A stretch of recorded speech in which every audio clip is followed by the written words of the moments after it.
Olá, meu nome é Sônia. O que aconteceu comigo se passou em um hospital, em que trabalhei há muito tempo atrás. O ano era 1997. Tinha acabado de me formar em técnica de enfermagem. Antes era vendedora em uma loja de sapatos. Tenho um filho de 25 anos. Se chama Bruno. Ele era apenas um bebê quando decidi que começaria a estudar. O pai dele foi embora com outra mulher. Sumiu. Me deixou com toda a responsabilidade. Eu não me preocupei em ir atrás de nenhum direito do Bruno, já que o pai era sustentado por mim. Então fui atrás dos estudos e melhoria da minha situação financeira. No começo foi bem puxado. Eu me desdobrava em duas para dar o melhor para Bruno, que era o único homem de minha vida. Com o tempo e muito trabalho, fui construindo minha casa, no terreno que ganhei de meu pai. Minha mãe sempre cuidou de Bruno para que eu pudesse trabalhar e estudar. Eu não tinha tempo para nada. Pela manhã fazia as mamadeiras do meu pequeno, e pela noite, quando retornava para casa, por muitas vezes ficava sem dormir. Chorava muito pela situação que estávamos. Passado um tempo, Bruno já um pouco mais crescido, eu já formada e trabalhando em um emprego onde meu salário era 3 vezes maior que o que ganhava na loja. As coisas estavam se encaixando devagar. Eu já tinha um pouco mais de tempo para cuidar de Bruno e de mim. E foi aí que conheci o Roberto. Ele era simpático, carinhoso e muito engraçado. Eu logo me encantei pelo seu jeito. Começamos a nos ver com mais frequência. Roberto era dono de uma banca de jornal, que ficava próximo do hospital onde eu trabalhava. Eu ia sempre lá comprar revista e as folheava ali mesmo. Ele era bonito demais. Seu sorriso me encantava. E em uma noite de sexta-feira ele me chamou para sair. Tomar um vinho, comer alguma coisa. Eu aceitei. Disse a ele que iria ligar para minha mãe para avisar que chegaria mais tarde. Ela concordou na hora e me disse que poderia ficar tranquila, que estava tudo bem para eu me divertir. Com um sorriso no rosto, agradeci e disse que não demoraria. Saímos, bebemos um pouco.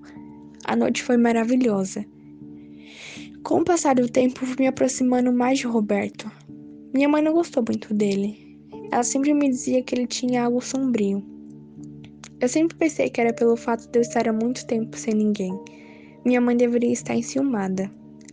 O tempo foi passando e o nosso namoro estava de vento em popa. Nós ríamos muito, brincávamos bastante, nos dávamos muito bem. Tudo era motivo para estarmos juntos. Mas Roberto às vezes ficava estranho. Outra pessoa. Toda a doçura que ele tinha sumia por um tempo. Mas logo voltava a ser como antes, como se não houvesse acontecido nada. Com o passar do tempo, Roberto queria ficar mais próximo ainda. Falando de casamento, eu estava nas nuvens, então disse sim. Após eu aceitar o pedido de Roberto, algumas coisas estranhas começaram a acontecer comigo. Primeiro foram pressentimentos estranhos, arrepios. E se não bastasse, comecei a ver vultos de tempos em tempos nos espelhos e janelas. Aquilo não era normal. Estava me sentindo estranha. Não sabia o que estava acontecendo comigo. Fui ao psicólogo. Busquei todo tipo de ajuda a fim de descobrir o que era, mas foi tudo em vão. Começou a me afetar no trabalho. Eu já não rendia como antes. Mas foi em um plantão, numa terça-feira em que eu faria 24 horas, que eu vi, nítido ali na janela da UTI, aquela mulher apontando para mim, fazendo gestos como se estivesse gritando, balançava a cabeça negativamente. Eu tive um surto. Fiquei muito nervosa. Precisei tomar calmantes fortes para me controlar. Roberto foi me buscar e no caminho para casa, dentro do carro, eu não queria olhar para a janela, com receio de ver aquela mulher novamente. Fiquei o tempo todo com a cabeça coberta. Naquela noite precisei tomar sedativos para dormir. Alguns colegas de trabalho me falaram de um homem que jogava cartas, búzios e essas coisas, e que iria me levar até ele, que ele poderia me ajudar. Então, eu fui com elas. Era um lugar estranho, cheirava a incenso, barulho de tambor. Então o homem acenou de longe para mim, me chamando. Eu me aproximei e perguntei a ele sobre as coisas estranhas que estavam acontecendo comigo. Ele então me respondeu: Este vulto que a senhora vê é de uma mulher que desencarnou. Ela era esposa e mãe. Então eu lhe perguntei o que ela quer de mim. Ele de pronto me respondeu: Pergunte para ela. Este homem estava usando um chapéu estilo fedora em sua cabeça e fumando um charuto de cheiro bem ruim. E me perguntou se poderia fazer algo mais por mim. Então, como já estava ali em sua frente, resolvi perguntar sobre meu futuro marido. Logo o homem disse: Se afaste, vai para bem longe. Eu, indignada com a resposta, o indaguei. Espantada sobre o motivo de eu ter que ir para bem longe de Roberto, o homem ainda fumando seu charuto me respondeu: Pergunte para a mulher desencarnada. Eu fiquei com isso na cabeça, e por mais que tentasse me distrair, não conseguia. E a pergunta que não calava era: o que Roberto tem com essa moça desencarnada? Todas as vezes que eu perguntava para Roberto se ele conhecia essa mulher de pele branca e cabelos cacheados, ele sempre dizia não se lembrar, mas ficava visivelmente nervoso. Agora, com mais frequência, ocorrem as ocasiões que ele muda seu jeito, me deixando assustada. Lembro de certa ocasião que ele perdeu o controle, e por pouco não ficou violento. Eu fui deixando passar, mas sempre com a pulga atrás da orelha. Alguns dias depois, fizemos churrasco em casa para anunciar nosso noivado. Então fui ao banheiro, para ver como estava minha maquiagem, pois era uma grande comemoração. Enquanto eu estava ali retocando meu batom no espelho do banheiro, Roberto veio para ajeitar a barba. Quando ele chegou ao meu lado, vi aquela mulher novamente, encarando Roberto, com semblante de ódio. Me assustei, mas não disse nada. Deixei passar, mas Roberto notou meu espanto. Fingi que não era nada, mas durante o churrasco estava me sentindo mal, com calafrios e muita dor de cabeça. Disse para Roberto que iria me deitar. Ele concordou e falou que cuidaria dos convidados. Me deitei em minha cama e cochilei alguns instantes. Ao despertar, vi até a mulher flutuando sobre minha cama, acima de mim. Com um tom estridente, ela gritou: Chão da banca. Aquilo quase me matou. Meu coração veio à boca. À noite fomos para um hotel, pois eu não queria ficar naquela casa. Pela manhã eu fui para a casa de uma amiga e Roberto foi para a banca.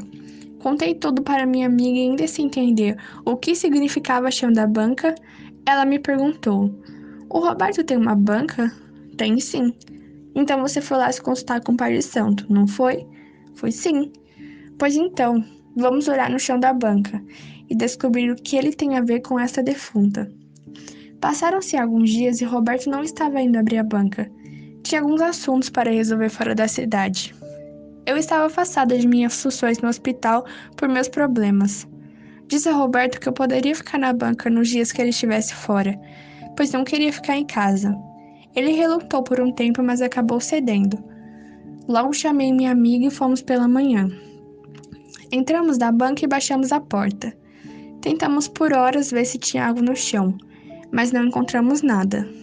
Em frente da banca havia um mostruário espelhado, onde colocamos alguns jornais. Ao olhar para ele, vi a tal mulher me encarando, como se quisesse me dizer algo. O fluxo de pessoa passando já não era intenso. Me distraí com algumas pessoas que por ali passavam, mas logo retornei meu olhar para o espelho. Vi que ela olhava na direção oposta da banca, quando que num impulso o mostruário caiu, assustando uma mulher que por ali passava. Com um susto, a mulher esbarrou em uma prateleira e nela vi uma corda, que eu não tinha reparado até então. Ao puxar a corda, uma gaveta se abriu no chão da banca. Retirei a gaveta e nela tinha vários recortes de jornais antigos. E nele vi Roberto junto com a mulher do espelho. No recorte dizia: Mãe e filhos desaparecidos. E junto o mapa rabiscado. Minha amiga olhando aquilo se benzeu, fazendo o sinal da cruz. Olhei para a janela do carro que estava ali parado. E lá estava a mulher. Olhei para minha amiga e disse: Cuida da banca. Estou saindo. Entrei no carro e saí disparada. Em certo ponto me perdi numa bifurcação, então me desesperei. Engatei a ré para voltar. E quando olhei no retrovisor, lá estava a mulher apontando a estrada que eu deveria seguir. Era uma estrada que era um caminho para uma pedreira antiga. Então acelerei mais e mais o carro. Ao olhar para o banco do passageiro, vi a mulher a meu lado, em uma camisola ensanguentada. Sua mão repousava em seu colo. Não tive coragem de erguer meus olhos e olhar para seu rosto. Estava tomada pelo medo. Cheguei na pedreira. Havia um galpão. Era enorme. Mas estava decidida, então fui adiante. Vi uma porta no canto. Era um banheiro. Ao entrar, notei um grande espelho. Olhei para os lados em busca de algo que pudesse usar para quebrar aquele espelho. Encontrei uma pedra grande e joguei com toda a minha força, fazendo assim o espelho se despedaçar. Peguei um pedaço daquele espelho como assim minha intuição mandava. Sabia que era por ele que a mulher ia se comunicar comigo. Então comecei a girar o pedaço do espelho pelo galpão, esperando ela aparecer. Foi então que ali próximo da caixa de ferro ela apareceu. Ao chegar perto, notei que a caixa estava presa ao chão, com concreto. A mulher fazia gestos para que eu olhasse na caixa, mas a mesma estava trancada. Fui até o carro na esperança de ter algo para usar. Encontrei a chave que usamos para trocar o pneu. Depois de muito custo e empenho, consegui quebrar a dobradiça da caixa, que pelo tempo já estava deteriorada. Quando abri a tampa, não pude acreditar no que meus olhos viam. Ali estavam dois corpos, uma mulher e uma criança. Chamei a polícia, que logo confirmaram o que eu já sabia. Roberto era o assassino de sua mulher e filho. Ele ceifou suas vidas com um golpe de faca e escondeu os corpos na pedreira, que logo após soube que era de seu irmão. Meses passaram. Eu tinha me mudado pois Roberto não foi encontrado. Mas em uma sexta-feira, eu senti a presença daquela mulher novamente. Achei estranho, mas logo vi Roberto em meu portão. Me chamou e disse: Sabe por que os matamos? Porque fizemos aquilo com Helena e nosso menino? Porque ela me traiu. Disse que ia nos deixar. Roberto estava estranho. Sua voz estava mudada. Seu jeito de andar diferente. Ele recuou e colocou as mãos na cabeça. E, pasmem, sua voz voltar ao normal. Então ele disse: Não vou deixar você matar eles também. Eu sem entender o que estava acontecendo, preocupava com Bruno que me esperava dentro de casa. Parecia que alguém estava tentando controlar Roberto. Eu queria que ele fosse embora. Então a outra voz voltou e disse: Vamos matá-la agora. Depois pegamos o garoto. Eu corri até a mesa e peguei uma faca para me defender. Roberto veio sorrindo. E na medida que me afastava, ele avançava em minha direção. Já estava chegando na sala de jantar, quando olhei o espelho do bar e vi Helena, que puxou o tapete que Roberto estava, fazendo com que ele fosse lançado na ponta da faca que estava em minha mão, já caindo ali sem vida. Então olhei em volta e, com um aceno de cabeça, a mulher saiu pelo espelho do bar. Passou pela janela da sala e sumiu pelo último espelho que fica na porta. Agora, sua missão está completa. Ela fez sua vingança. E assim, saiu da minha casa e o vulto do espelho.